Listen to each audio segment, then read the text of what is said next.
¿Cómo están? Bienvenidos a otra propuesta de políticas públicas aquí por Telecable de Rincón. Muy felices nuevamente en este nuevo ciclo 2024 y especialmente estar en los estudios del canal. Y nos parecía importante en época que se está debatiendo muchas cuestiones que tienen que ver con la economía, con la sociedad, con definiciones políticas. Me parecía importante plantear temas que tengan que ver con las políticas públicas. El día de hoy vamos a proponer también que nuestros televidentes participen en esta propuesta. ¿El Estado presente o achicar el Estado? Y de esto, ¿de qué manera repercute en las políticas públicas? Me parece que son cuestiones que nos tenemos que dar, principalmente en base a lo que es la Constitución, el sistema republicano y principalmente todas las instituciones. Y para entender estas cuestiones, siempre uno piensa que el aporte de la ciencia es bienvenido. Y vamos a saludar a Lidia Puig, que está con nosotros, ella es de la rama de la ciencia política, docente universitaria, para tratar de entender esta situación en esta cuestión política que se está dando, principalmente lo que fue el inicio de sesiones en el Congreso Nacional y algunas cuestiones que me parece que tenemos que seguir pensando y seguir analizando. Un gusto. Encantada, mucho gusto, muchas gracias por la invitación. Bueno, efectivamente hemos estado sorprendidos el día viernes con la presentación del presidente con su discurso, que fue a las 9 de la noche, buscando un escenario con mucho público. Un showman tipo Yanquilandia. Sí, sí, también muy copiando el modelo norteamericano, ¿no? Copiando el modelo norteamericano de forma tal de garantizarse una mayor audiencia. Pero también ha copiado algo el presidente del modelo norteamericano. No estoy muy segura de si conocen el significado de la simbología, pero el hecho de que los dos presidentes de las cámaras estuvieran por encima del presidente, en el diseño norteamericano simboliza el predominio de la soberanía popular sobre la presidencia, porque la presidencia siempre es parte de la representación política, mientras que las cámaras es mayorías y minorías. Bueno, el discurso presidencial fue un discurso, digamos, que mantiene por un lado esta perspectiva tan agonal de la política, tan de enfrentamiento, tan de polarización, pero por el otro lado sorprendió o intentó sorprender con una convocatoria a los gobernadores y a los propios legisladores, a quienes habían maltratado bastante las semanas anteriores, incluso dentro del mismo discurso presidencial, con una convocatoria a un llamado pacto por la patria, un pacto para hacerlo en la ciudad de Córdoba para el 25 de mayo. Pacto de Mayo. Pacto de Mayo, efectivamente. Ese pacto, yo la primera cosa que quiero señalar es que cuando uno habla de pacto habla de sujeción. Es decir, un pacto no es un acuerdo, un pacto no es colocar a las personas en el mismo plano, sino supone una superioridad. No es consenso, sino que hay idea, alguien por encima de otro. Sí, la palabra pacto tiene ese significado en términos jurídicos y en términos políticos también. No es lo mismo que un contrato, no es lo mismo que un acuerdo.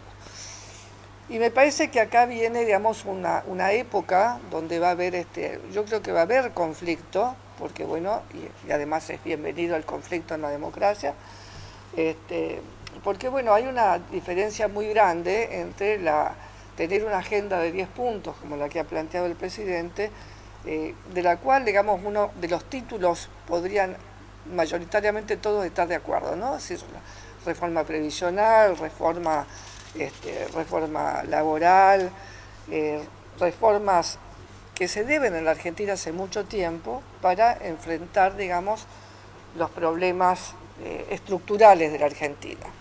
No me voy a detener en esto porque cada uno ha leído ya y otros han escuchado al presidente. Pero lo que uno nota en el planteo del presidente del día viernes es que no hay un plan de gobierno. Es decir, en realidad lo que se debió a presentar es un plan de gobierno, lo cual supone que en el Congreso se reciba el 2024, el presupuesto 2024, que es la ley de leyes, como se que dice. la ley de leyes, y además el propio Milei, cuando era diputado nacional, negoció con Massa la no presentación del presupuesto 2024 y bueno, consecuentemente hoy el Ejecutivo se ve beneficiado por una prórroga del presupuesto 2023. Entonces me parece que ese es un punto que ni se mencionó en el discurso y que tendría que ser uno de los puntos Además, a reclamar, ¿no? Lili, hay un detalle, la inflación del año pasado fue importante y bueno, hablando de un presupuesto ya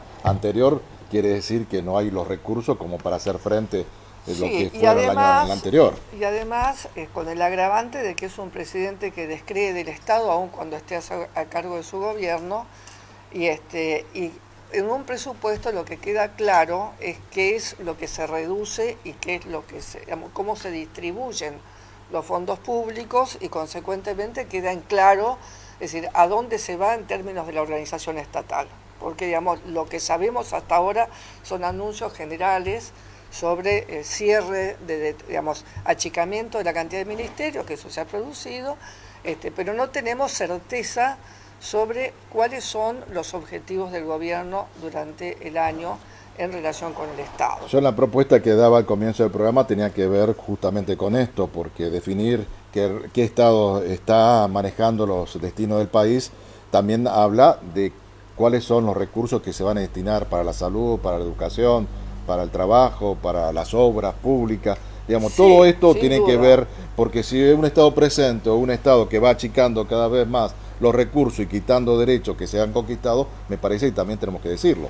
Sí, y además con un agravante, que venimos de un periodo de gobierno anterior también donde ha habido como un desmantelamiento a la inversa del Estado, es decir, un Estado que ha colapsado, que no tiene la capacidad para producir bienes públicos de calidad, que eso es lo que uno aspira, ¿no? Es decir, en el marco de un régimen democrático, que el Estado esté en condiciones de intervenir para resolver los problemas de desigualdad que la sociedad tiene, y para eso se requieren bienes públicos de calidad. Y este es uno de los problemas que los argentinos tenemos, y no aparece claro cómo atender este problema de los bienes públicos, digamos, de la cantidad y de la calidad de los bienes públicos. Es decir, eso no apareció en el discurso presidencial.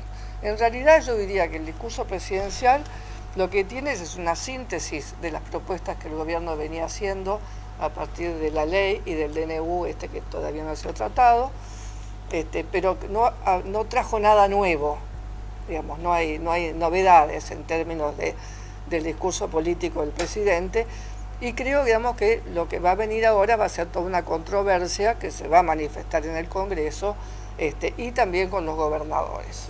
Creo que el gobierno había tenido casi una cuestión de pérdida en la consideración pública con el tema del fracaso de la ley base o las cuestiones fundamentales de DNU, porque hay recursos ya judiciales, y esto de tomar la iniciativa, pero tomar una iniciativa no a partir del diálogo, sino desde la imposición, me parece que es poco democrático, por lo menos buscar los consensos que son necesarios en democracia, porque justamente la política es el arte de consensuar caminos comunes. Sí, lo que pasa también que en un régimen presidencial como el que nosotros tenemos, es decir, el presidente es una institución muy fuerte en una forma de gobierno como la nuestra.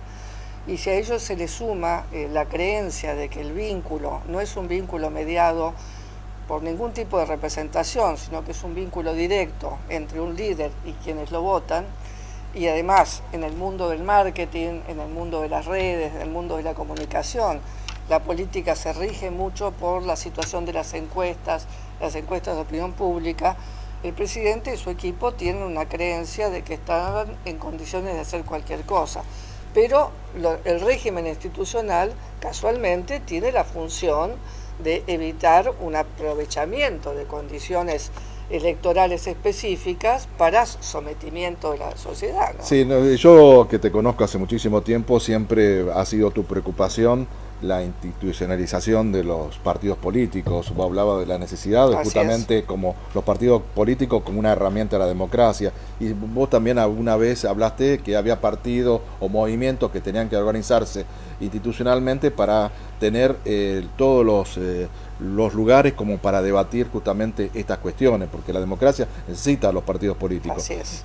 Este gobierno no tiene partidos políticos, por lo menos no tiene representación política en gobernadores, en intendentes, en diputados, senadores, es una representación mínima.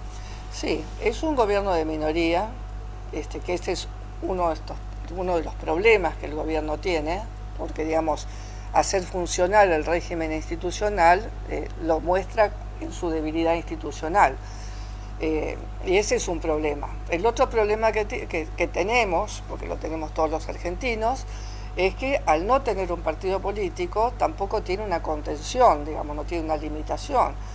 Y por eso algo que yo olvidaba mencionar, cuando uno trata de entender qué pasó del presidente furioso de las semanas anteriores a este presidente que presenta una propuesta de acuerdo político, más allá de las intenciones, hay que dejar en claro de que acá tuvo una gran intervención el Fondo Monetario Internacional.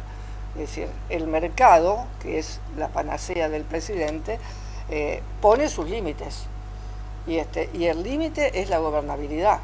Entonces hay una exigencia por parte de quienes van a poner la plata en el mundo internacional, en el mundo económico internacional, y que están representados en el board del Fondo Monetario Internacional, de que tiene que haber institucionalidad política. Es decir, la institucionalidad política es una exigencia, con lo cual yo creo que el presidente tiene un conjunto de, llamémosle, obstáculos institucionales, externos e internos, con los que va a tener que lidiar. Es decir, que no crea que va a poder gobernar solamente con la opinión pública. Y por decreto y ajeno al Congreso. Totalmente. Creo que eso también tenemos que decirlo. Lilia, vamos a ir cerrando, pero creo que también es importante saber que las democracias en el mundo necesitaron acuerdos, necesitaron pacto. Uno recuerda el pacto de la Moncloa cuando después del franquismo. También hubo experiencia en Chile, aquí también hubo varias veces el gran acuerdo nacional que se hablaba en su momento, en los grandes partidos nacionales, y creo que la necesidad del diálogo, recuperar el diálogo, recuperar el respeto principalmente por las instituciones, la República, y creo que son los caminos que tenemos que seguir a partir de lo que nos marca la Constitución. Sí, y además el método de la democracia es el diálogo y la negociación. Esos son propios de la democracia. Los autoritarios son los que niegan la posibilidad del diálogo y además recurren a la acción directa. Y la acción directa es totalmente contraria con la democracia. La democracia es el derecho, las instituciones, la negociación y la construcción de consensos.